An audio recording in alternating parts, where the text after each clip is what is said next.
Hello, this is Bridget Rowe with Divine Essentials.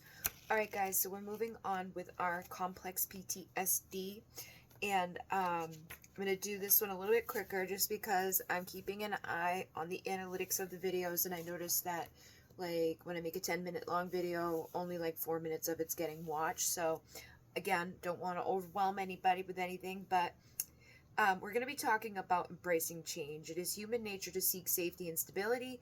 And you may say, this is who I am and this is who I will always be. Familiar, repeated routines simplify life and conserve energy. I eat the same food every day. Like, I do the same things every day. I get myself into these ruts, but they're routines, you know. They can help manage stress because there is comfort in what is known. They can help new situations require more awareness of our surroundings. Some routines may temporarily reduce stress, but can lead to unwanted consequences and unhealthy habits, such as obesity, procrastination, self-sabotage, or addictions at 111. In order to embrace any change, we need to take specific action to challenge behaviors and beliefs that no longer serve us. Research suggests that creating any desired change in life requires the repeated practice of a new health-promoting behavior until it becomes a habit. Getting regular exercise, eating a healthy diet, developing positive social connections are among the best things we can do for ourselves to strengthen our resilience. No matter what you have gone through, you have the ability to heal your body and mind. The tricky part is, once you allow yourself to feel your pain, to face it head on, you can free yourself from it. When you recognize that limiting beliefs are ruining your life, you can work to take charge of your mind and begin reclaiming your right to a positive outlook on life. And there's a story, it says, a heavy burden. Fred has been living with anxiety for much of his life. Now, an adult, he has 2 children who depend on him and a job that he can't afford to lose. After his chest pain started last year, he told his doctor about his ongoing panic attacks and insomnia. He was prescribed anti-anxiety medications which kept him afloat, but left him feeling flat and depressed. Thankfully, his doctor also suggested that he speak to a psychotherapy. As we explored his past, he spoke of growing up in a chaotic, unpredictable childhood home. He said that after his parents' divorce, his mother was never the same. Slowly, we unpacked the heavy burden of insecurity that Fred has been carrying all that time. So here we have complex PTSD is a set of symptoms that are the result of pain and stress that are often beginning at the very early age. They could be all you've ever known. Naturally, these experiences shape your perspective of yourself and the world. Healing asks that you turn towards your past to find relief from the weight of trauma. As a result, you become less defined by your history and have a greater choice at your future. CPTSD can be the result of the following types of experiences. Childhood relationships with parents or caregivers that are frightening, unpredictable, or overwhelming. Ongoing or repeated experiences of neglect or physical, verbal, sexual abuse. Growing up with exposure to domestic violence. Being raised by a caregiver who has active addiction or untreated mental illness. Experiencing abuse, especially vulnerable times of development such as early childhood or adolescence. Facing severe social stress such as bullying, disability, or exposure to traumatic events within your community without support by caregivers who protect and care for you. Being discriminated against or feeling disempowered without a caregiver who helps advocate for you or takes responsibility for your needs. Maybe you had a parent that was like, you know, I can't, you cost me a fortune, like made you feel bad for existing. I remember like my stepdad, because there was the heat thermometer in my room, he would always come like in and he was always like turning lights off behind us and like turning down the fucking heat things and banging on the bathroom, and like you could only have one of this, one of that, and it was always just like high stress about the consumption of everyday things, like taking, like you gotta take a shower, you gotta brush your teeth, but hurry the fuck up. It's like, it was like being in a fucking military camp, you know, like everything's all. When we all moved out, he got like the electric bill to like $2 because he just doesn't use it at all. That's how cheap he was. But like, that's stressful for a child. These are your caregivers. Like, I'm so sorry I'm existing. You would be heating this house regardless if I'm here, man. And I didn't ask to be born.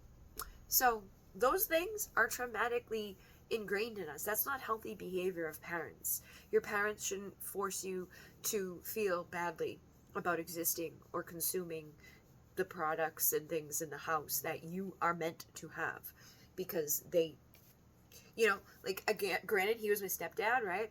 But he did it to his own kids too. And it's like, you signed up to a woman with a child. You built this house right here, and you know, you knew what was gonna be going on here. So why the hell are we acting like such a inconvenience? You know, it says, however painful it may seem at first, unpacking the burdens of your traumatic history, it can be thought of as profound self-care. As if moving into a larger, more spacious home, you are unpacking the painful memories of the past and making room for the positive emotions. In the process of unpacking, you want to pace yourself so you don't get overwhelmed. You bring stories of pain out of hiding into the light by your awareness. By allowing each memory to find its right place, each one can be reviewed, understood, and worked through. Okay?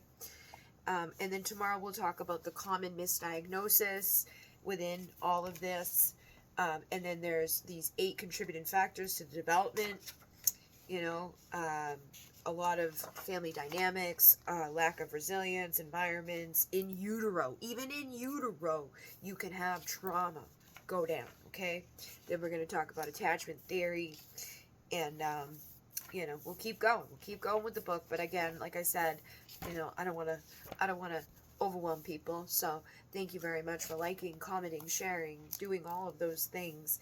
I intend to respect what I need and set clear boundaries. Today, at the end of my shift, it was a very long, hard day, and there was a lot of weird things. I was not in a very nice area, and this woman came out of nowhere, like, and she was just sitting there at first behind me, and I triple checked before I went, and as soon as I started to go, she's like, beep, beep, beep, beep, beep, beep, beep.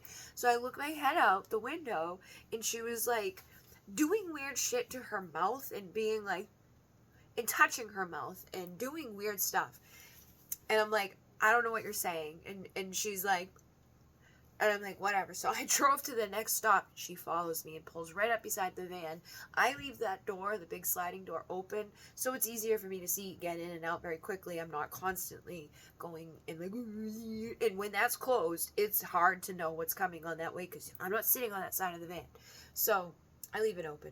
She's like, oh, are you FedEx? And I'm like, I'm wearing a fucking Amazon hat and an Amazon, like, thing, you know? It's very clear to see that it's Amazon. Like, the van's all white. I don't have an actual Amazon van right now because we're a pop-up at our place. And, like, these people are usually in Rhode Island. They're having a pop-up in Massachusetts right now because it's a busy season. So I'm hired for the seasonal help for the Woodbine Company. And the Woodbine Company are people who help, like, underdeveloped communities and stuff. And so, yeah, it's a good thing. And they need drivers, so I'm a driver. But, like, yeah, neither here nor there. She freaked me out because people do those types of things. And this is a trauma response, too, because I am on high alert. And I do know that, like, shit goes bad. So I'm driving around in projects, and I'm driving around in very, like, low-income areas, you know? And then there's some nice areas, but it's like you keep going in and out of these places all day long. And you just go in, like, squares. Like, you get a little area, and you're like, you never really leave that little area, but it's like you keep going back around. So people eyeing you will see, oh, that's a young woman. Oh, look at all the shit she's got. Up above. And they could sell you. They could come take me and sell me. And they do send out women a lot of times to interact with other women, to act like they need help, or to do like something like she did, to size you up and to see what kind of victim you're going to be. And I watched the thing where they, like, interviewed all of these men who were, like, they had taken women and murdered them or raped them or just abducted them, did whatever to them, okay?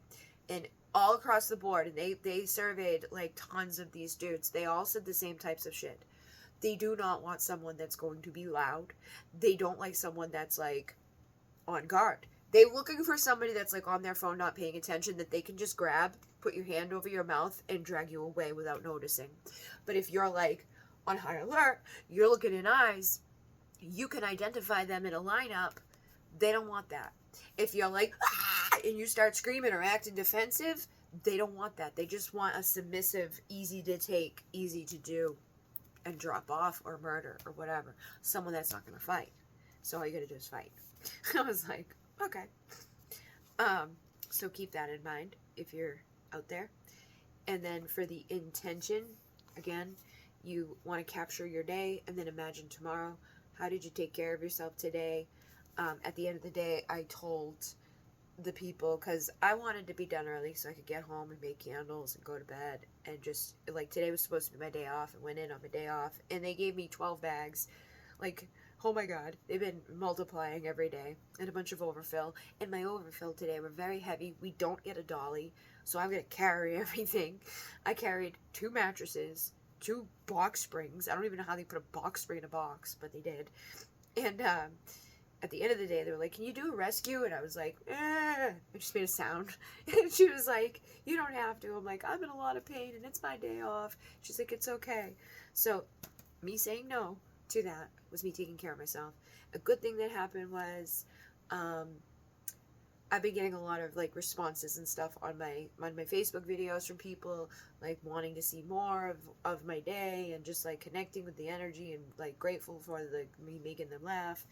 And then something you're grateful for, being able to work and continue to make money. Summarize today in one word: exhausting.